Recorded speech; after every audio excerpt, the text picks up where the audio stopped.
Kinumpirma ng Dallas Mavericks sa ulat ni Shams Charania na out na para sa remainder ng season si Kyrie Irving. Ayon sa franchise, mas pipiliin nilang ipa-fully heal ang kanilang superstar kesa ipilit pa ito sa mga natitirang laro.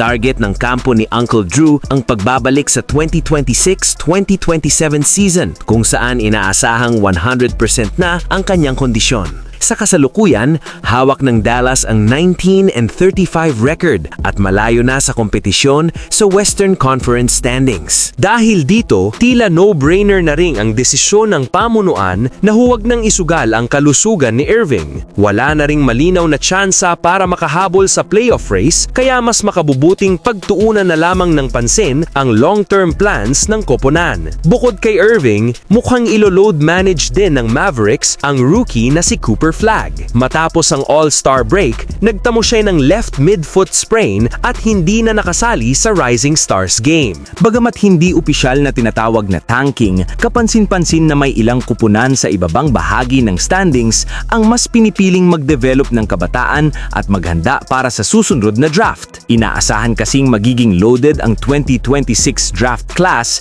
kaya mahalaga ang magandang posisyon sa lottery. Samantala, sa Kings, out for the season na rin si Sabonis matapos sumailalim sa season-ending surgery sa kanyang kaliwang tuhod. Hindi rin makakatulong si Zach LaVine dahil sa surgery sa kamay. Sa ngayon, hawak ng Kings ang isa sa pinakamahinang record sa liga at nasa 14-game losing streak. May tinatayang 14% chance silang makuha ang number 1 overall pick kung magpapatuloy ang ganitong takbo. Habang mainit ang usapin sa NBA, isang kilanang pangalan naman ang dumating sa bansa. Si Bol Bol ay nasa Pilipinas na upang magsilbing import ng TNT Tropang 5G para sa PBA Season 50 Commissioner's Cup ngayong Marso. Isa na namang bagong kabanata ito para sa 7'3" big man sa kanyang professional career. Samantala, bagamat malayo pa ang 2027 off-season, maaga nang umiinit ang usapan tungkol sa mga posibleng galaw ng Los Angeles Lakers. Ayon kay Ilian Lakhani ng Clipperholics, may tsansa umanong maagaw ng Lakers ang isa sa pinakamalalaking pangalan ng karibal nilang Los Angeles Clippers, ang 7 times All-Star at 2-time champion na si Kawhi Leonard. Binalikan ni Lakhani ang 2019 free agency kung saan seryosong niligawan ng Lakers si Leonard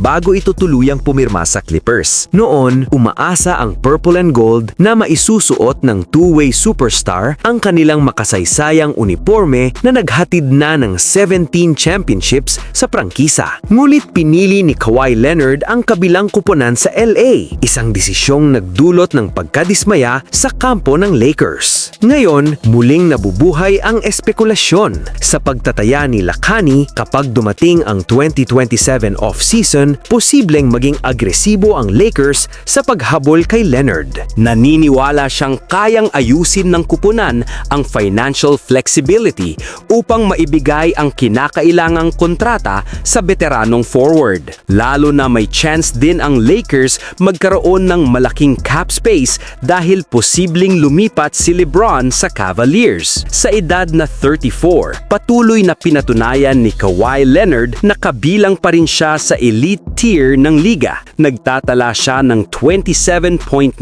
points kada laro, may 2.1 steals at mahusay na shooting splits, 49.1% mula sa field at 38.3% sa tres. Ang ganitong produksyon ay indikasyon na kaya pa niyang maglaro sa top 10 level kahit nasa kalagitnaan na ng kanyang 30s. Hindi rin maikakaila ang kanyang two-way impact. Kayang magbuhat sa opensa at sabayan ng matinding depensa laban sa pinakamahusay na wing players ng liga. Para sa Lakers, ang ganitong klasing veterano ay maaaring maging mahalagang bahagi ng kanilang susunod na championship window. Sa huli, nasa kamay ng Lakers ang desisyon kapag sumapit ang 2027 off-season.